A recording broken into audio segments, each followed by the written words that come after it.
주신 하나님 말씀 데살로니가 전서 5장 16절로 22절이 되겠습니다. 신약성경 332페이지 데살로니가 전서 5장 16절에서 22절입니다. 함께 공독하실 때 살아계신 하나님의 음성으로 오늘 내게 주시는 말씀으로 받으실 수 있기를 바랍니다. 우리 공독하십시다. 항상 기뻐하라, 쉬지 말고 기도하라. 범사에 감사하라. 이것이 그리스도 예수 안에서 너희를 낳으신 하나님의 뜻이라. 성령을 소란하지 말며 예언을 멸시하지 말고 범사에 하여 좋은 것을 취하고 악은 어떤 모양이라도 버리라. 아멘. 지난 한 주 잘 지내셨고 명절에 별일 없으셨죠? 네. 혹시나 또 마음 상하는 일이 있었나 싶어서 죄송합니다. 새로운 한 주도 또 오늘 우리에게 주시는 말씀으로 그 말씀 우리를 붙잡고 또 우리가 그 말씀을 붙잡는 자가 되셔서 복된 한 주, 승리하시는 한 주가 되시기를 주 이름으로 축복을 드립니다. 아멘. 우리가 오늘 본문의 말씀을 너무나 잘 알고 있는 말씀입니다. 그러나 우리가 이 말씀을 생각하면 부담스러움이 먼저 와닿는 그런 말씀이었던 것 같습니다. 항상 기뻐하라, 쉬지 말고 기도하라, 범사에 감사하라. 과연 그렇게 될 수 있나? 그런 생각을 했던 것 같습니다. 그런데 과연 하나님께서 사도 바울을 통하여 데살로니가 교회를 통하에게 그리고 오늘 이 시대 우리에게 동일하게 이 말씀을 하시는데 과연 부담스러운 것으로 이 말씀을 하셨을까? 라고 하는 질문을 해보면 분명히 아닌 것입니다. 하나님이 우리에게 부담스러운 분인가? 그분의 말씀은 부담스러운 것인가? 이렇게 생각해 본다면 분명히 아니라는 겁니다. 그러면 이 말씀에 대한 이해를 우리가 잘못하고 있을 수 있다는 겁니다. 하나님이 말씀하시는 의도와 목적과 우리가 들으면서 이해하는 의미와 그 의도를 생각해 볼 때 일치가 되지 않기 때문일 수 있다. 그런 생각이 들더라고요. 하나님의 모든 말씀은 복이고 은혜예요. 아멘. 우리가 듣기가 힘들고 또 거북하더라도 그것이 은혜고 복이에요. 그런데 오늘 그 중에 한 말씀인 오늘 본문의 말씀을 우리가 생각하거나 또 읽거나 듣게 되거나 하면은 부담으로 와닿는다는 거죠.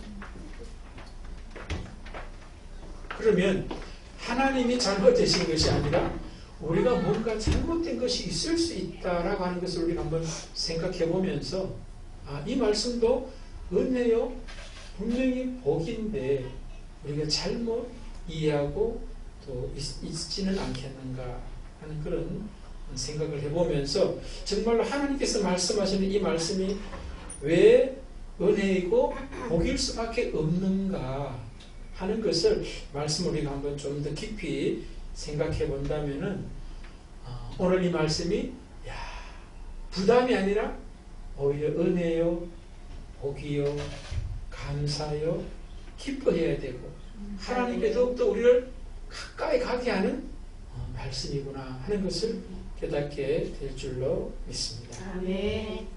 자, 그러면 늘 본문을 우리가 접할 때 세 가지 질문을 드려왔습니다.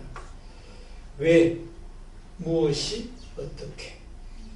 그래서 왜 감사하라고 하시는가? 오늘 특별히 이제 기쁨과 기도와 감사가 있지만 감사 중심으로 말씀을 듣기를 원합니다. 그래서 왜 감사인가? 라고 하는 질문과 그러면 무엇이 감사인가? 내가 생각하는 감사와 하나님께서 말씀하시는 감사, 어떤 차이가 있는가? 세 번째, 어떻게 범사에 감사할 수 있겠는가 하는 그런 질문을 말씀 앞에 우리가 던지면 그 말씀이 우리에게 답을 주시더라고요.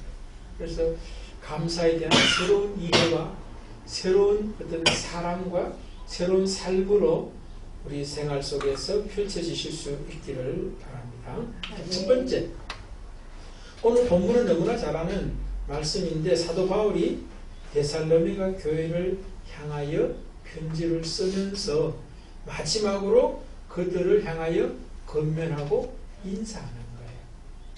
그 중에 이제 범사에 감사하라 그랬는데 왜 감사하라고 했을까 하는 말씀을 좀 이렇게 묵상해 보면 크게 세 가지의 은혜와 복이 있더라고요. 부담으로 감사를 말씀하시는 것이 아니라 이 감사 속에 은혜와 복이 있기 때문에 감사하라고 그러고 그냥 감사가 아니라 범사에 감사하라. 앞에 말로 하면은 쉬지 말고 감사하라. 그 다음에 항상 감사하라. 잠시도 감사가 없는 그런 순간이 없어야 한다고 말씀한다는 거예요. 왜? 그게 우리를 위한 하나님의 은혜요 복이 되기 때문에 그렇다는 거예요. 많은 경우 우리는 부담인데 결코 그런 의미 아니에요. 왜? 감사하게 되면은 은혜와 복이 있는 거예요. 그럼 그 은혜와 복이 뭐냐라고 하는 말씀을 이제 세 가지라고 제가 발견한 건 세 가지. 그러나 세 가지만 되겠습니까? 수백 가지, 수천 가지도 되겠죠. 오늘 본문 중심으로 살핀다면 크게 세 가지로 나누어 볼 수가 있다는 것입니다. 우선 먼저 18절에 보면 범사에 감사하라. 이것이 그리스도 예수 안에서 너희를 향하신 하나님의 뜻이니라. 그렇게 이야기했습니다. 자, 범사에 감사하라 해놓고 여기 본문 중간에 보면 이런 말씀이 있습니다. 너희를 향하신 이렇게 되어 있습니다. 그런데 또 다른 본문을 우리가 보면은 너희를 위한으로 되어 있어요. 너희를 위한 하나님의 뜻이다. 그렇게 이야기하거든요. 그러니까 범사에 감사하는 것이 하나님을 위해서가 아니라 우리 자신을 위한 것이다라고 말씀하고 있다는 거예요.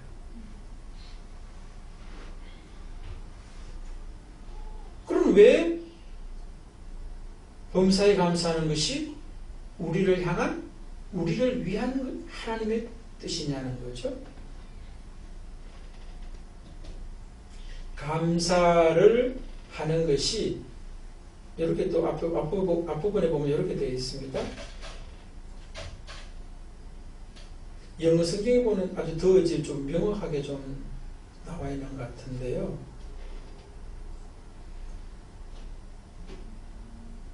Give thanks in all circumstances, for this is God's will for you in Christ Jesus.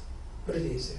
그래서 저는 읽으면서 이 말씀을 이제 굉장히 많이 이제 좀 묵상을 했었는 적이 있는데, 우선 우리를 위한 것이다. 범사에 감사하는 것이. 여기 바로 뭡니까? For you 이렇게 됐다는 거예요. 어떤 본문에 보니까 toward you 해가지고 향하신 이렇게 있지만 여기서는 NIV 성경에는 for you 했어요. 너희를 위한 그렇게 되어 있고, 그 다음에 또 하나 제가 이제 눈여겨봤던 게 뭐냐면은 그리스도 예수 안에서 in Christ Jesus 이렇게 되어 있는 거예요. 이 말씀도 저한테는 굉장히 깊이 왔는데, 범사에 감사하는 것이 우리를 위한 것인데 그것이 왜 우리를 위한 것이 되느냐 하면은 그리스도 예수 안에 있게 하는 것이기 때문에 그렇다는 거예요. 저는 그렇게 받아들여졌어요. 범사가 우리를 위하는데 우리를 위하는 구체적인 내용이 뭐냐면은 예수 그리스도 안에 있게 하기 때문에, 다른 말로 하면은 예수 그리스도를 누리게 하기 때문에 범사에 감사하는 것이 우리를 위한 것이 된다는 거예요. 아멘.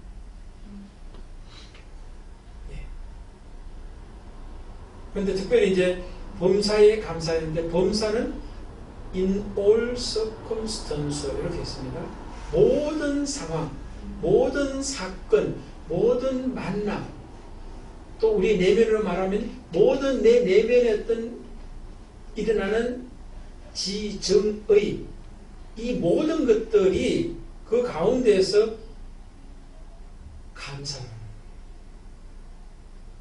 그런데 우리는 내 안에서 일어나는 생각과 감정과 의지의 모습에서만 보더라도 나에게 맞는 것, 나에게 유익이 되는 것, 이런 것을 에만 이제 감사할 수 있죠. 그것조차도 감사 안 하는 사람도 있지만, 그 다음에 또 뭡니까? 바깥의 이웃과의 관계 속에서 되어지는 모든 어떤 그 관계성. 그 다음에 또 뭡니까? 하나님과의 관계에서도 마찬가지죠. 하나님께서 펼치시는 모든 것. 그러니까 오늘 그 특별히 18절 그 본문도 보면은 모든 그 상황에서, 환경 속에서 감사를 주라고 그러거든요. give thanks 이렇게 돼 있거든요. 그러면서 뭐라고 되어 있냐면은, 왜냐하면 이것이 God's will, 하나님의 뜻이다라고, 하나님의 의도다, 하나님의 목적이다라고 말씀하고 있어요. 그러니까 내 안에서 펼쳐지는 모든 환경, 주위 사람과의 관계에서 펼쳐지는 모든 관계성, 그 다음에 하나님과의 관계에서 펼쳐지는 영적인 모든 것, 이 모든 것들이 다 하나님이 일하시지 않음이 아무것도 없다는 거예요. 아멘. 그것을 인정하는 사람이 곧 그리스도 예수 안에 있는 사람인 거죠. 그리스도 예수를 누리는 사람인 거죠. 그런데 어떨 때는 우리가 감사하고, 어떨 때는 또 뭐 그렇지 못하는 또 모습에 펼쳐지는 기준이 뭡니까? 하나님 입장에서가 아니라, 그리스도 예수 안에서가 아니라, 하나님의 뜻 안에서가 아니라, 늘 보면 나라고 하는 자기 사랑, 자기 중심에서 감사도 감사하고 불평도 불평한다는 거예요. 그런데 하나님 안에서, 그리스도 예수 안에 있게 되면은 어느 하나 감사하지 않을 것이 아무것도 없다는 거예요. 그래서 첫 번째, 이제 왜 감사해야 되느냐? 감사하게 되면은 하나님, 예수 그리스도, 성령 그분을 우리가 감사하는 만큼 누리기 때문에 그래요. 아멘. 감사, 하나님은 저 하늘에 계시고 우리가 감사하라, 이게 아니라 감사하는 자가, 또 범사에 감사하는 자가 멀리 계신 하나님이, 나하고 상관없는 하나님이 아니라 내 삶의 현재 속에서 누려지는 하나님이 되게 하는 중요한 도구가 바로 감사고, 그 하나님을 매 순간순간 누리게 하기 위한 것이 범사에 감사하는 모습이라는 거예요. 그래서 범사에 감사하는 것이 은혜고 복이다. 하나님을 누리는. 두 번째 또 보면요,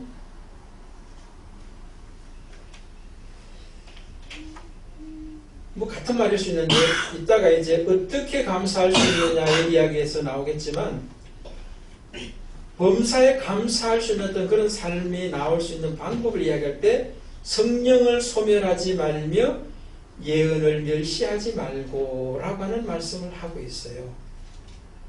그런데 이 시간 그 첫 번째 제목, 왜 감사해야 하느냐에 대한 답변으로서는 20절도 굉장히 중요한 은혜와 복이 있다라고 하는 것을 우리는 알 수가 있어요. 범사에 감사하게 하는 어떤 그런 대안 중에 하나가 예언을 멸시하지 않는 자가 범사에 감사할 수 있게 되는데, 이 예언은 하나님의 말씀을 정언하는 자다라고 특별히 말씀드릴 수 있어요. 하나님은 그 말씀 자체도 예언이지만 이 말씀을 하나님의 사람들에게 전하는 것, 예언을 멸시하지 말라. 다른 말로 하면 예언하는 자, 하나님의 말씀을 정언하는 자를 멸시하지 않을 때 우리는 범사에 감사할 수 있게 된다는 겁니다. 그러면은 왜 감사해야 되느냐는 질문할 때는 하나님의 말씀을 예언을 하는 자도 우리가 누리게 하는 은혜와 복이 범사에 감사하는 자가 누리게 되는 은혜와 복이 될 수 있다는 겁니다.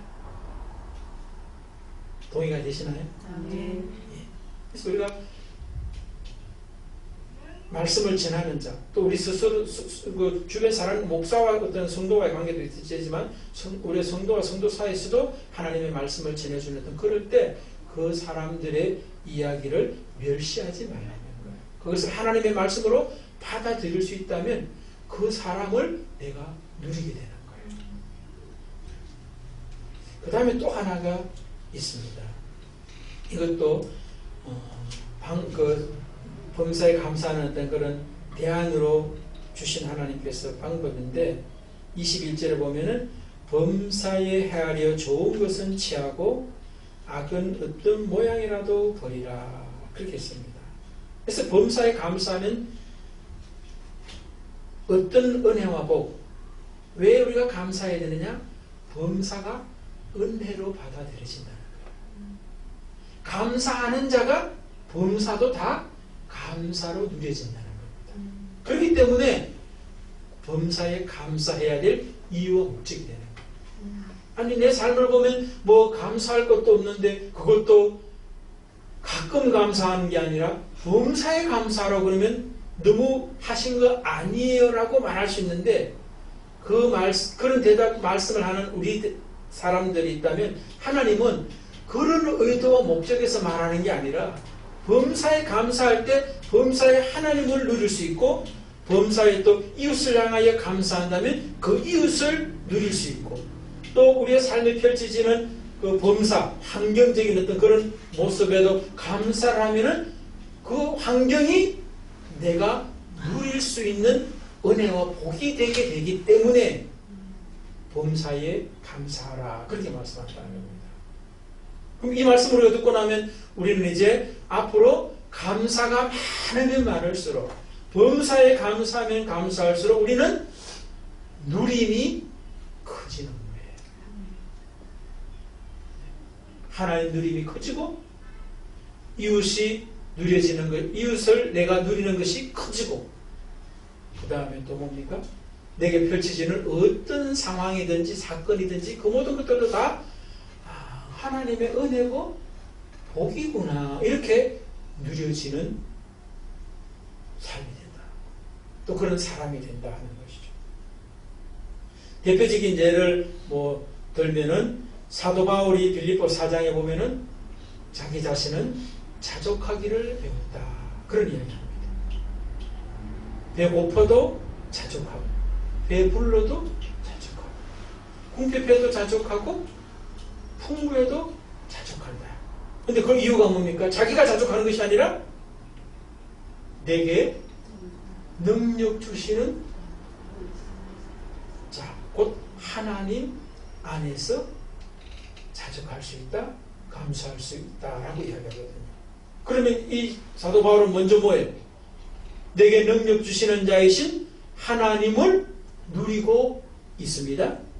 그 다음에 배고픔과 배부름, 궁핍과 풍부도 누리시고 있는 거예요. 그 모든 것 가운데를 통하여 누려지는 것은 뭡니까? 이런 것들이 나를 하나님께로 더 가까이 가게 하는, 예수 그리스도 안에 있게 하게 하는 것이기 때문에 범사에 감사할 수 있다는 거예요. 지금 당장은 감사가 안 나오는 어떤 그런 내 안에 내면적인 것이 될 수도 있고 관계적인 것이 될 수도 있고 영적인 것이 될 수 있지만 그러나 이것이 전국적으로 뭐예요? 하나님의 뜻 가운데 있다. 어떤 뜻? 나를 예수 그리스도 안에 있게 함으로 예수 그리스도 자체를 예수 그리스도 전체를 누릴 수 있게 되는 내 내면에 일어나는 일들이고 만남들이고 신앙의 사건들이 되기 때문이다. 사실 우리가 따져보면 맞잖아요. 그래서 사도 바울도 하나님을 능력 주시는 하나님도 지금 누리고 있고 그 다음에 자기 삶에 펼쳐진 궁핍이든 뭐 풍부든 배고픔이든 배부름이든 문제가 안 되는 은혜와 복을 살고 있고 또 이것을 또 뭡니까? 빌립보 교회 성도들에게도 나누어주는 알려주는 그런 성도와 성도의 관계성에서도 펼쳐지고 있는 그런 모습들이라는 거죠. 그래서 근데 많은 경우 이제 제가 이제 이 말씀 묵상하면서 또 생각됐던 게 범사에 감사하라 이 말씀이 잘못하면 율법이 될 수도 있고 잘못하면 윤리와 도덕이 될 수도 있다. 그런데 성경은 윤리와 도덕을 말하는 것도 아니에요. 그것은 부차적인 거예요. 그 다음에 율법을 말하는 것도 아니에요. 내가 하나님께 어떻게 해야 된다라고 하는 이렇게 하라고 하는 것도 아니라는 거예요. 그런데 그렇게 전해지기도 쉽고 들려지기도 아주 쉽다는 거예요. 그런데 조금 전에 제가 말씀드린 것처럼 한다면 이 범사에 감사하라는 이 말씀은 윤리와 도덕도 아니고 율법은 더더욱 아니고 복음이라는 거예요. 왜? 우리를 복되게 하시는 은혜되게 하시는 하나님을 누리고 이웃을 누리고 모든 삶에 펼쳐진 환경을 하나님의 은혜와 복으로 누리게 하고자 하는 하나님의 그 마음을 온전히 받아들일 수 있기 때문에 복이라는 거예요. 아멘. 복음이라는 거예요. 두 번째 질문, 무엇이 감사인가 하는 질문입니다. 사전적인 의미는 한문으로 보면 느낄 감자 살해할 사자인데 고마움을 나타내는 인사다. 고맙게 여김 또는 그런 마음이 감사다. 그렇게 사전에는 정의합니다. 신학적으로는 제가 이 말씀을 보면은 마음에 단물이 솟아난다 하는 의미예요. 마음속에 단물 그것이 솟아나는 것. 다른 말하면 생명의 물이 생수가 솟아나는 것. 이것이 바로 감사다. 그렇게 볼 수 있고요. 오늘 성경 본문의 의미로 바라본다면 기쁨과 기도와 동의어다. 감사는 기쁨이란 말과 동의어입니다. 그 다음에 기도라는 말과도 동의어라고 할 수가 있어요.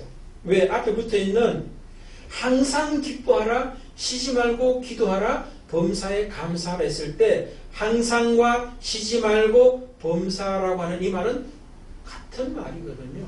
그런데 그 말을 항상 기뻐한다는 말은 항상 기도하라는 말, 항상 감사하라는 말과 똑같은 의미거든요. 앞에 붙어있는 이 항상 쉬지 말고 범사라고 하는 이 말이 기쁨과 기도와 감사 이것을 같은 의미라고 성경이 말씀하고 있다. 그렇게 볼 수 있습니다.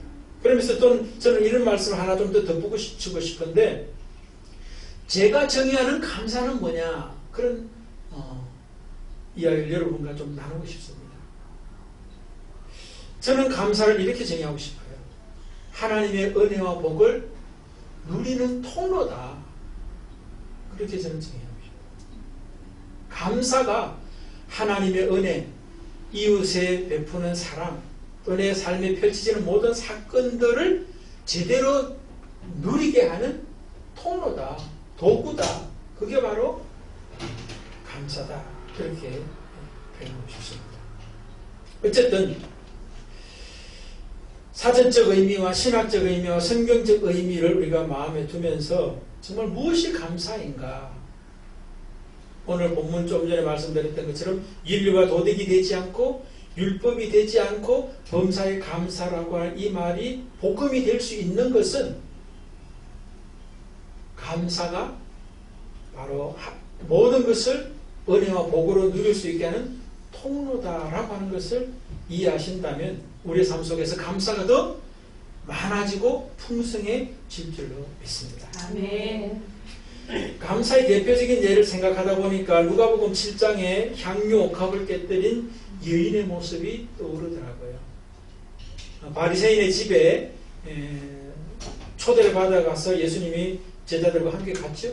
그런데 바리새인은 예수님께서 발 씻을 물도 내주지 않았고 또 감람유도 주질 않았어요. 그런데 이 여인은 눈물로 예수님의 발을 씻었고 감람유보다 몇십 배, 몇백 배 가치 나는 향유를 예수님의 머리에서부터 발끝까지 부었다. 그런데 그 가치가 300데나리온이다. 그렇게 이야기합니다. 그러니까 오늘날로 말하면 뭐 한 3천만 원 된다. 한 데나리온이 노동자의 하루 품삯이니까 10만 원 정도 해도 3천만 원. 3천만 원의 그 가치를 예수님의 머리에서부터 붓고 머리로 발을 닦았다 하는 그런 이야기 하거든요. 그랬더니 주변에 있던 사람들, 예수님의 제자들, 특별히 이제 요한복음에 보면 그 제자가 가룟 유다라고 이야기합니다.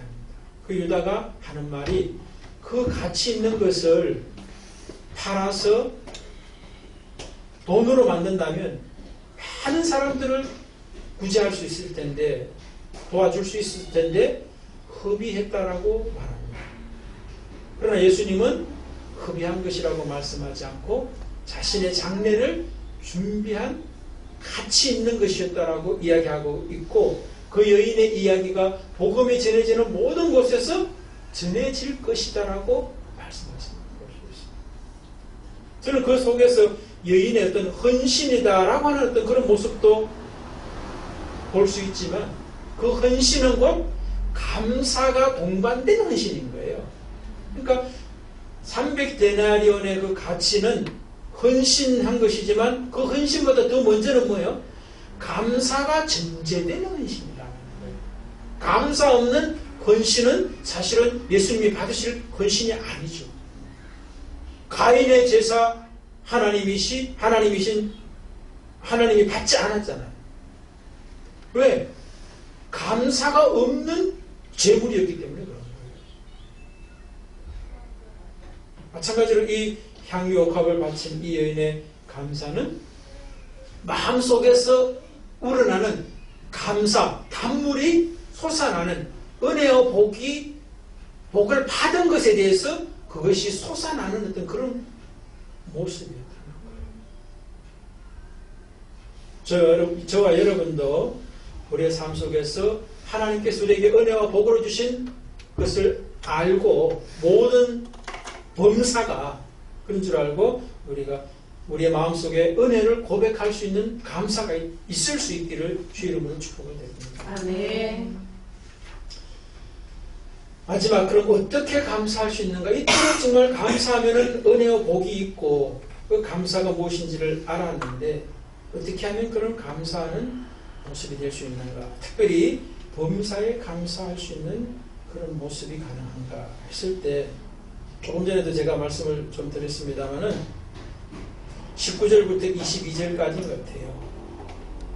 범사에 감사하라. 기쁨과 기도와 감사는 동의어라고 그랬습니다. 그러면서 하시는 말씀이 그것을 가능하게 하는 게 뭐냐? 성령을 소멸하지 말아야 한다. 그런 말을 덧붙이고 있어요. 그러니까 감사는 내가 하는 것이 아니라 성령이 하게 하시는 거예요. 범사에 감사하라의 주체는 우리 보고 범사에 감사하라고 하는 것이 아니라 범사에 감사하게 하시는 성령이 범사에 감사하게 하는데, 그 성령을 소멸하지만 않으면 그 성령께서 우리 안에서 우리로 하여금 감사하게 한다는 거예요. 아멘. 그러니까 여러분, 우리가 감사해야지 해가지고 감사되는 게 아니에요. 감사해야지 해가 감사한다고 해서 그것이 성경이 말씀하는 감사도 아니고, 진짜 감사는 주신 그 모든 은혜에 대한, 복에 대한 그것이 하나님이 하셨습니다, 하나님의 것입니다 라고 하는 고백이 감사거든요. 두 번째 또 뭡니까? 예언을 멸시하지 말고 그러겠습니다. 좀 전에 말씀드렸죠? 성경 말씀 자체가 예언이기도 하지만 성경 말씀을 풀어주는, 말씀을 정언하는 자들을 멸시하지 말라는 겁니다. 그들을 통하여 하나님의 뜻이 무엇인지를 알게 되기 때문이고, 범사가 하나님의 뜻 가운데 있다는 것을 어떻게 하느냐? 예언하는 자들을 통하여 알게 되기 때문에 그런 거예요. 그럴 때 우리가 그 사람들의 이야기를 멸시하지 않을 때 더욱더 하나님의 은혜를 알고 감사할 수 있게 되기 때문에 예언을 멸시하지 말라. 세 번째는 뭡니까? 범사에 헤아려 좋은 것은 취하고 악은 어떤 모양이라도 버리라. 그런 말씀했습니다. 저는 이 말씀 묵상하면서 그런 생각을 또 했어요. 범사에 헤아려서 분별해서 좋은 것은 취하고 악은 어떤 모양이라도 버리라 그랬습니다. 그러면 좋은 것이 취한 것이고 악은 버려야 되는데, 좋은 것은 뭐고 악이 뭐냐는 거예요. 그걸 알아야지 우리가 취할 걸 취하고 버릴 거 아니에요. 근데 저는 이 말씀을 묵상하면서 뭔 생각을 하게 됐냐면, 내가 좋은 것이 무엇이고 악한 것이 무엇인지를 분별하면서 취하고 버리는 것이 된다면 그 좋은 것과 악의 기준이 누구가 되기 쉬워요? 내가 되기 쉬운 거예요. 그래서 물론 이제 사도 바울도 좋은 것은 취하고 악은 버리라고 했지만 이 말 앞에 뭡니까? 예언을 멸시하지 말라는 말씀이 전제되어 있고, 그보다 더 먼저 전제는 성령을 소멸하지 말라고 되어 있어요. 그런 점에서 볼 때 사실은 뭡니까? 또 그거보다 더 앞에는 범사에 감사를 했는데, 왜 감사해야 되냐? 이것이 하나님의 뜻이라는 거예요. 우리를 향한, 그리스도 예수 안에 있게 하는. 그러면 범사가 사실은 좋은 것이다 악한 것이다가 분별해야 될 이유가 없어요. 제가 볼 때. 왜? 오히려 내가 좋은 것을 취해야 되고 악한 것을 버리려고 하면서 뭐가 좋은 것이고 뭐가 악한 것인가를 분별하여 하려고 할 때 우리 자신이 기준이 돼서 잘못하면 악에 빠지기가 쉽다는 거예요. 이미 이 사도 바울을 통해 하나님께서 뭡니까? 모든 범사가 다 하나님의 뜻이라고 했어요. 이 말은 하나님의 뜻이란 말은 모든 것이 우리가 취해야 할 선인 것이지 버려야 할 악은 아무것도 없다는 의미예요. 그런데 우리가 나한테 유익이 되고 좋아 보이면은 선이라고 좋은 것이라고 취해버리거나 또 우리가 기준에 대해서 이건 악한 거야, 이건 잘못된 거야 라고 버려버린다면 성경과 배치되는 우리 자신이 될 수밖에 없다는 거예요. 그러니까 아까 본 사도 바울처럼 배고픈 것도 하나님의 은혜인 거예요. 선인 거예요. 좋은 것이라는 거예요. 그래서 사도 바울이 그런 이야기 하잖아요. 자기 자신은 약한 것을 자랑한다고 그래요. 여러분, 강한 것을 자랑하지 왜 약한 것을 자랑합니까? 자기가 약할 때 강함 되시는 예수 그리스도, 성령, 하나님을 누릴 수 있기 때문에. 자기가 강한 자가 하나님이 필요가 있어요? 없어요. 자기가 약할 때 하나님을 의지할 수밖에 없고 성령을 의지할 수밖에 없고 예수를 초대할 수밖에 없기 때문에 자기는 약한 것을 자랑한다고. 그러니까 여러분, 우리가 모든 상황이, 모든 것이, 범사가 다 하나님의 뜻 가운데 있다. 은혜 아닌 것이 아무것도 없다.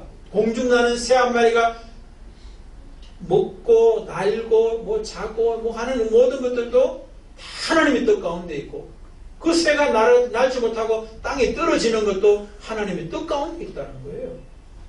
그리고 하물며 하나님의 형상인 우리 사람이, 우리 자신이 하나님의 은혜와 사랑 가운데 있는데 내게 주시는 그 하나님의 모든 범사가, 뭐는 취하고 좋은 것이라고 취하고, 뭐는 또 버릴 것이라고 악이라고 하면서 버릴 것이 무엇이 있겠느냐는 거죠. 어린애가 취할 것, 좋은 것, 버려야 될 것, 악, 그것을 분별하려고 하는 것이 교만일 수 있다는 것입니다. 그런 사람에게 결코 범사의 감사가 있을 수 없는 거예요. 그런 점에서 볼 때 우리가 우리의 삶의 현실을 비춰볼 때 범사에 감사가 되지 않는 이 모습은 우리가 하나님과 거리가 굉장히 멀리 있을 수 있다. 민감하게 반응이 되지 못하고 있는 경우가 많을 수 있다라고 하는 걸 우리가 생각해야 돼요. 만약에 그렇지 않고 우리가 지금 펼쳐지는 모든 작은 하나 일들에서도 그래, 하나님의 은혜 아닌 것이 없지. 범사가 감사한 거지. 하나님 감사합니다. 그리고 또 우리 이웃을 향해서 고맙습니다. 또 그 다음에 우리 삶에 펼쳐지는 모든 것, 배고픔과 궁핍도 하나님의 은혜이구나라고 하는 것을 깨닫고 살아간다면 그 사람보다 더 복된 사람 어디 있어요? 여러분, 고넬료 이야기를 제가 하고 마치겠습니다. 고넬료는 경건한 사람이다, 그렇게 이야기했습니다. 그러니까 하나님과 관계가 아주 민감하고 원활한 사람이었다, 그런 모습을 볼 수 있죠. 그리고 이 사람이 어느 날 이제 기도하는 가운데에서 사도 베드로를 집으로 청하라 하는 이야기를 또 듣게 되면서 그 하나님의 사자의 이야기, 하나님의 천사의 이야기를 그냥 지나가는 이야기로 흘려듣지 않아요. 실제적으로 베드로를 청하기 위해서 자기 집에 하인들과 군병을 함께 보내는 그런 실제적인 어떤 그런 모습도 보게 돼요. 그리고 또 그로 인해서 이제 베드로가 결국은 이제 이 고넬료 집에 오죠. 고넬료 집에 오는 과정 속에서 베드로에게 하나님께서 보자기 환상을 또 보여주시잖아요. 이방인 고넬료에게 가서 복음을 전하라고 하는 메시지를 주신 것인데 이것은 아닙니다라고 하고 자꾸 거절하는 어떤 그런 모습들이 있잖아요. 어쨌든 그러면서 이제 오게 됐을 때 이 고넬료가 베드로를 대하는 것이 베드로를 사도로 대하는 것이 아니라 베드로를 하나님 대하듯이 대하는 걸 볼 수 있어요. 그러니까 여러분, 하나님의 사람은 사람도 하나님으로 대하는 거예요. 사건도 하나님의 사건으로 대하는 거예요. 예배할 때도 하나님을 예배하는 거예요. 그랬을 때 베드로를 통하여 성령의 충만함을 경험하게 되는 거죠. 그리고 그와 그의 가족들이 세례를 받게 되는, 하나님의 구원을 보장받는, 인정받는 그런 세례 사건도 일어나더라 하는 것이죠. 아멘. 제 이야기 한 가지 더 해볼까요? 이번 추석 때 이제 식사를 이제 같이 하는데 저희 가족들 이제 모여서 이제 식사하기 전에 저희 어머니가 늘 기도를 하십니다. 어머니가 이제 감사 기도를 하게 됩니다. 그래서 감사 기도를 마쳤습니다. 그래서 이제 배가 고파서 이제 막 국물하고 이제 막 먹었어요. 근데 갑자기 생각하니까 뭔가 좀 찜찜하더라고요. 제가. 그러니까 음식을 한 분들에게 감사를 표현을 하는 거야. 먹으면서. 하나님께 감사 기도를 어머니가 드리고 나도 아멘 했으니까 됐는데 아내라든가 제수씨라든가 또 조카들이 같이 준비를 했거든요. 그러니까 수고해 주셔서 잘 먹겠습니다 하는 그런 짧은 한마디의 감사의 표현이지만 저 자신이 오히려 마음에 훈훈해지더라고요. 감사 표현하고 뭔가 빠진 것 같은데 하는 그 생각에 머물러 있지 않고 표현했을 때 뭔가 빠졌는데 하는 것이 채워지는 느낌이 있더라고요. 그리고 또 그 음식을 또 맛있게도 잘 먹었죠. 또 감사 표현을 들었을 때 들은 자들의 입장은 저는 모르겠어요. 그러나 분명한 것은 감사를 표현했을 때 그 감사를 받아들였을 때 본인들도 또 고마운 어떤 그런 마음이 있겠죠. 수고에 대한 어떤 표현을 받았게 되었습니다. 결론을 한마디로 말하면 뭡니까? 범사에 감사라는 이 하나님의 말씀은 윤리 도덕적인 의미도 아니고 율법적인 의미도 아니고 우리에게 복음이라는 거예요. 범사에 감사하는 만큼 은혜와 복을 누리게 하고 싶은 하나님의 마음이 사도 바울을 통하여 데살로니가 교회 성도들에게 전해지고 있고 오늘 이 목사를 통해서 우리 가운데 전해지고 있는 것입니다. 아멘.